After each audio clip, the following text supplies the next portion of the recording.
tapi kehilangan makna. Kalau seperti itu statementnya ada di mana tuh paradigmanya? Nah, kita masuk ke konteks nih. Ayolah kita refleksikan, apakah hari ini mereka yang mengajar via Zoom, termasuk dosen yang mengajar via Zoom, apakah mengalami proses sebagai dosen? Ataukah kalian sebagai mahasiswa mengalami proses sebagai mahasiswa di tengah pandemi ini? Pertanyaan-pertanyaan itu kan pertanyaan kritis. Apakah hadir kedirian saya sebagai dosen di dalam ruang Zoom ini? Apakah hadir kedirian kalian sebagai mahasiswa di ruang Zoom ini? Jangan-jangan pandemi mereduksi bukan hanya soal proses pembelajaran, tetapi juga mereduksi proses-proses pendidikan yang tadinya punya makna, kemudian hilang makna, hampa, dan seterusnya. Kalau itu yang mau dilakukan, itu kritis. Tapi kritisnya kritis yang mana?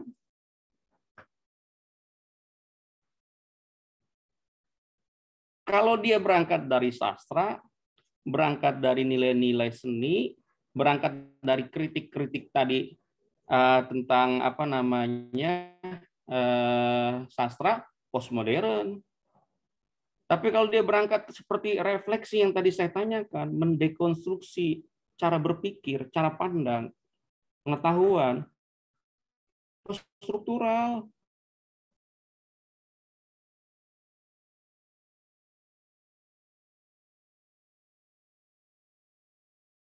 Pilihannya di situ. Tapi paradigma kritis yang cabangnya ada struktural. Saya ingin membangun bahwa hari ini gerakan tentang kesadaran membangun kepekaan misalkan dan seterusnya itu kurang. Berarti kritisnya gersos. Kan ada gersos di sini. Ada gerakan sosial. Nah, pilihan-pilihan itu membawa konsekuensi ke bawah. Pak, saya ingin melakukan Komdev karena hari ini butuh sekali apa namanya bukan hanya prioritas, kan gitu. Saya harus masuk ke dalamnya, membangun, memberdayakan masyarakat, membangun misalkan desa pendidikan, desa edukatif, kampung ramah lingkungan, apalagi dan seterusnya namanya lah. Itu berarti kamu masuknya di mana? Partisipatoris. Masuknya di partisipatoris. Ini teoritisasi metodologis yang membingkai dan membantu kita untuk kemudian memilih risetnya gitu, Salwa dan kawan-kawan. Mulai ke gambar. Balik lagi, jadi kamu mau riset apa nanti kelompok? Ini bangunannya dikasih. Rumahnya sudah ada kamar-kamarnya. Kamu mau pilih yang mana? Jadi bukan lagi nanti kita semua kan seringkali mahasiswa itu termasuk yang pas mereka sudah dapat pembimbing, mereka datang, Pak, saya bingung ya. Saya mau riset kuanti apa kuali ya? Bukan soal riset itu kuanti atau kuali. Kamu kebutuhannya apa? Apakah fenomena tadi, kalau fenomena, ataukah konsep, atau apa tadi, ya topik kamu, itu bisa terjawab dengan satu pendekatan? Apakah dia bisa terjawab dengan pendekatan kuali, ataukah dia bisa terjawab dengan pendekatan kualitatif? Atau dia harus kombinasi dan seterusnya, mix method dan seterusnya? Nah, itu semua kita yang merangkaikannya. Balik lagi tadi saya katakan, kalau di chapter yang satunya, kita dipengaruhi oleh 4 hal dalam menyusun sesuatu itu. Ada kepentingan, ada harapan, ada mimpi, ada idealisme di situ yang tidak bisa dikesampingkan. Gitu. Nah, bisa dipahami? Silakan kalau ada yang mau diskusikan kembali.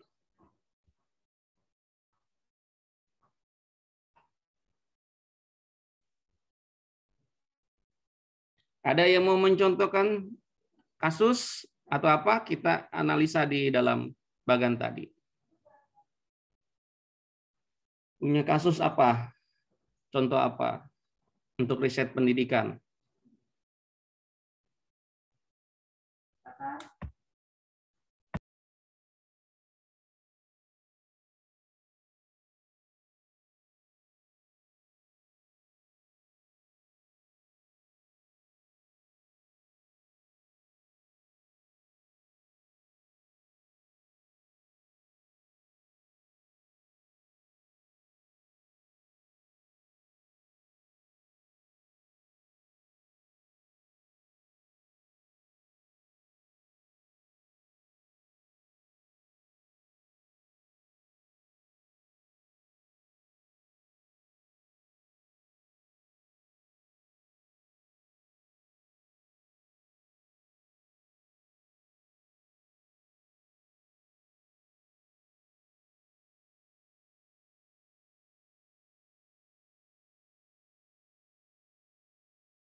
Pak, saya ingin tanya, Pak.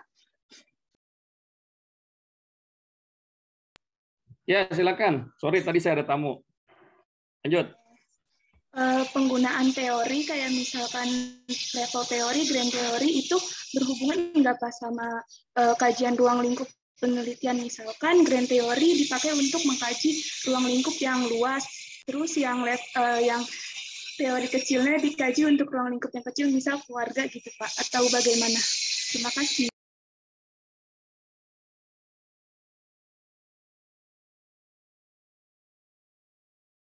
Tadi salsa ya? Iya Pak. Oke. Pertanyaannya bagus, salsa. Jadi gini, di sini ada tuh, jelas. Sorry, mana tadi? Nah, level teori, ya. Kalian riset kuantitatif, pakai teorinya grand teori, pasti nggak ketemu dimensi. Kalau tidak ketemu dimensinya, bagaimana menurunkan menjadi indikator? Kalau sudah susah menurunkan indikatornya, bagaimana mau jadi pertanyaan di dalam kuesioner atau angket? Nah, makanya di sini dikatakan untuk riset kuantitatif, harapannya adalah teori-teori yang sudah teraplikasikan, teori terapan. Atau konsep-konsep, kan banyak tuh. Kalau kita baca jurnal kan banyak yang buat konsep-konsep tuh. Konsep-konsep. Konsep-konsep yang biasanya 5 konsep itu ditenun atau diresum hingga menjadi konsep menjadi definisi operasional. Kan ada definisi konseptual, ada definisi operasional. Nah, definisi konseptual di dalam penelitian kuantitatif dia berangkat dari teori terapan atau berangkat dari konsep-konsep. Itu salsa. Nah, kalau kamu mengambil penelitian kuantitatif dengan teori yang tadi grand atau middle lah, yang dia tidak ada dimensinya, susah, sulit. Teori kelas itu kan grand teori, teori kelas dari kritis itu grand teori. Nah, makanya grand teori itu adanya di sini, di kritis. Konstruktivis sendiri, bahkan kalau dia yang alirannya adalah grounded, tanpa teori, lepas aja ke lapangan. Di sini akan ditulis tanpa teori. Karena kita mau membangun teoritisasi dari lapangan tadi. Maka ada proses abstraksi kan. Logikanya dia induktif. logikanya induktif, konstruktivis tadi. Makanya biasanya tanpa tirai itu ada yang middle range. Nah, ini ikutannya. Yang paradigma kritis inilah dia harus satu kesatuan, bukan asal ambil. Satu kesatuan antara teori mikro sampai makro. Itu harus satu kesatuan. So, contoh, teori governmentality, misal Foucault, ini dia ada di poststruktural paradigmanya. Itu teorinya governmentality, paradigmanya poststruktural, ya. Kemudian teori governmentality itu adalah teori level applied, misalkan terapan. Kemudian di middle range-nya apa? Di grand-nya apa? Nah, itu harus satu kesatuan. Nggak bisa governmentality, poststruktural, tapi kemudian di atasnya Durkheimian teorinya, yang grand-nya. Itu nggak nyambung. Itu salsa. Nah, makanya sekali lagi dibedah lagi. Kita belajar teorinya sampai di mana. Makanya ketika bicara metodologi, bukan berarti mengesampingkan teori, dia menjadi satu kesatuan. Misalkan risetnya Pierre Bourdieu yang melahirkan field, yang melahirkan capital, yang melahirkan apa lagi? Habitus. Ya. Pernah dengar nggak? Pernah dengar ya? Itu dia menggunakan pendekatan etnografi dan juga dia menggunakan metode etnografi dan dia juga menggunakan fenomenologi. Ada yang etnografi, ada yang fenomenologi. Jadi kalau kita misalkan riset itu harus mendalami keduanya. Maka di pengantar tadi saya katakan kemahiran metodologi itu penting di samping juga kemahiran teori karena satu kesatuan. Silakan yang lain kalau yang ada mau didiskusikan. Oke, ya sebelum saya lupa. Jadi gini, terlihat ya? Terlihat nggak? Kelihatan, Pak. Jika sebentar. Pilihannya ini metodologi ya, fenomenologi. Jika pilihannya fenomenologi, itu konsekuensi logis di teknik analisis, pengumpulan datanya, itu harus ada life history. Nah, ini fenomenologi nih, di kualitatif. Nah, ini ada fenomenologi ya. Di sini juga ada nih fenomenologi. Kenapa harus ada teknik pengumpulan data life history? Tidak hanya sekedar wawancara mendalam, karena fenomenologi membedah historis sejarah dan juga membedah sisi-sisi psikologis dari informan. Untuk bisa mendalami sisi-sisi psikologis dan sejarah dari seorang informan, maka kita mau tidak mau harus life history. Itu poinnya. Jadi punya konsekuensi itu. Pak, saya riset kualitatif, paradigmanya konstruktivis, kemudian pendekatannya kualitatif, pakai metode fenomenologi, kemudian saya ngambil datanya, literatur review, kemudian observasi sama wawancara mendalam. Tidak melakukan lab history, kurang. Terus kemudian, Pak, saya risetnya penelitian pendidikan, terus kemudian paradigma konstruktivis, pendekatannya pendekatan kuali, kemudian metodenya fenomenologi, teknik pengumpulan datanya, ada literatur review, ada observasi, ada wawancara mendalam, ada life history. Udah jelas tuh ya, sudah ada life history. Tapi kemudian teknik analisis datanya deskriptif, nggak masuk. Teknik analisis datanya pakai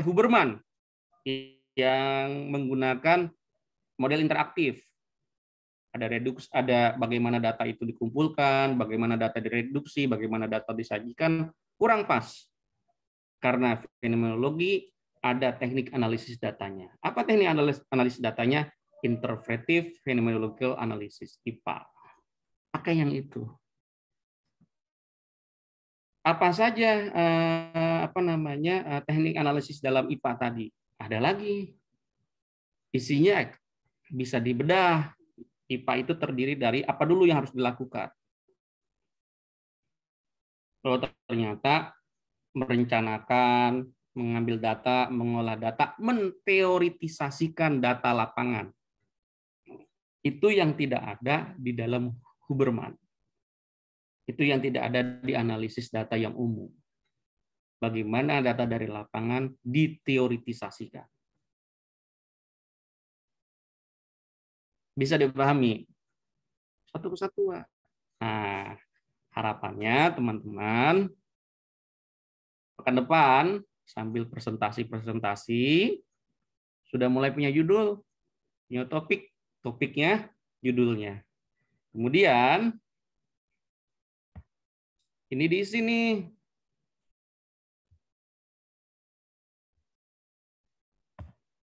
Bagian ini diisi.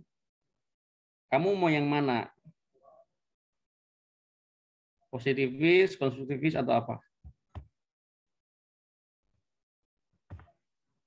Bisa ya, pekan depan mulai ngisi ya. Wardah dan kawan-kawan. Baik, Pak. Berarti Pak minggu depan kita presentasinya itu presentasiin progres buat laporan itu ya Pak, yang tadi itu yang tabel-tabel kayak gitu tadi.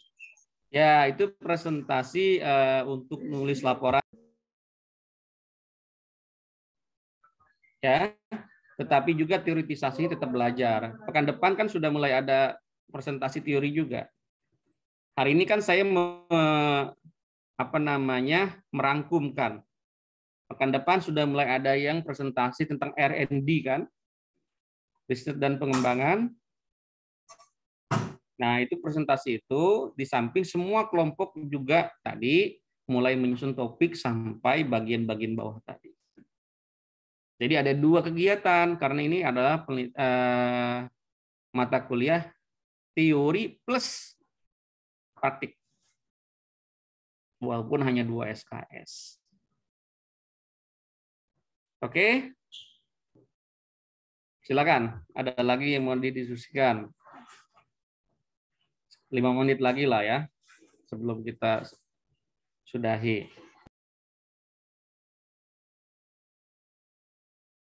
Pak Rizal, ada yang mau ditanya? Andiko? Cukup Pak, kalau dari saya Pak. Cukup. Ya Pak. Jadi tugasnya 2, kelompok yang presentasi tentang teori, sama semua kelompok tadi menyusun topik judul dan kemudian bagian-bagian tadi. Minimal topik judul lah. Nanti bagian-bagiannya bisa saya arahkan, saya bantu. Zulha, ada lagi mau tanya?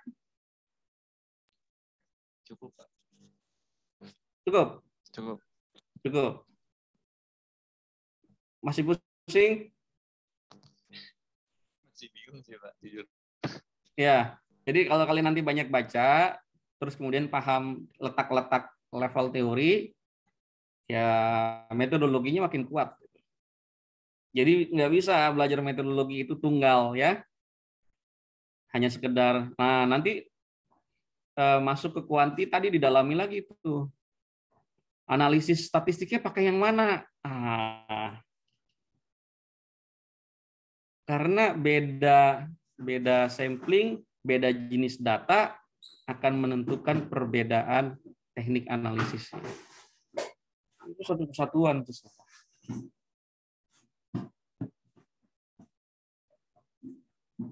Oke, kalau tidak ada kayaknya cukup ya untuk pagi hari ini.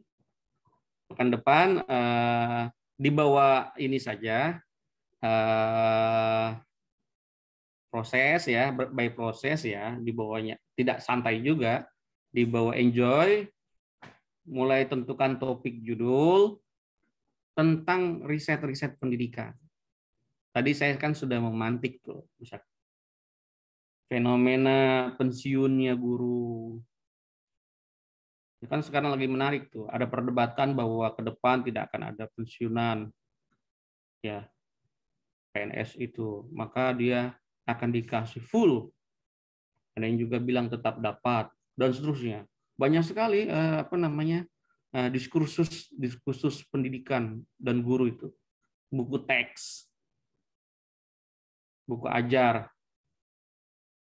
Nah, gimana nasib buku cetak di tengah geliat banyaknya e-book? Siswa-siswa sendiri lebih senang baca e-book. Tapi kalau gurunya udah guru senior, nggak mau itu baca e-book, harus dicetak. Nah, gimana mengatasi gap tadi? Banyak sekali hal di depan mata. Saya ingin katakan, riset itu nggak usah yang wah banget. Yang sederhana tetapi berimplikasi, berdampak. Seperti pekan lalu saya katakan, jangan sampai kita melakukan riset seperti memotret petani dari pesawat terbang. Riset, apalagi risetnya riset kualitatif. Riset kualitatif ingin memotret petani dengan segala keindahannya dari pesawat terbang. Apa yang kamu lihat? Nah, maka harus pasti topiknya apa, pendekatannya apa, kemudian kebutuhannya apa. Makanya dalam penelitian itu ada tujuan penelitian, bukan sekedar menjawab pertanyaan di atasnya, tapi rekonstruksi terhadap manfaat menjadi satu kesatuan antara tujuan tadi. Jadi mulai pikirkan, kalau memang, ini kan semester 6 ya, kalau tidak salah ya, Sulha ya. Coba kalian mulai pikirkan juga judul-judul skripsi. Di ruang ini kita bisa sambil diskusikan. Jadi apalagi di tengah pandemi dengan segala keterbatasan dan kesulitan yang ada, kita tidak bisa pungkiri itu. Coba cari judul-judul yang dia murah, mudah, tetapi bermakna.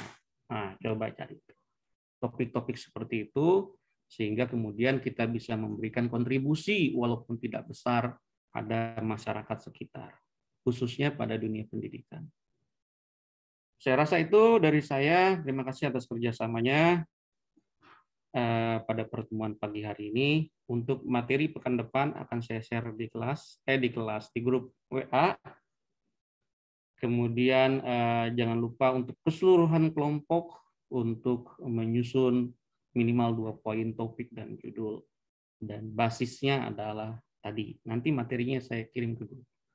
Terima kasih atas kerjasamanya. Selamat pagi, sehat selalu, jaga kondisi. Assalamualaikum warahmatullahi wabarakatuh.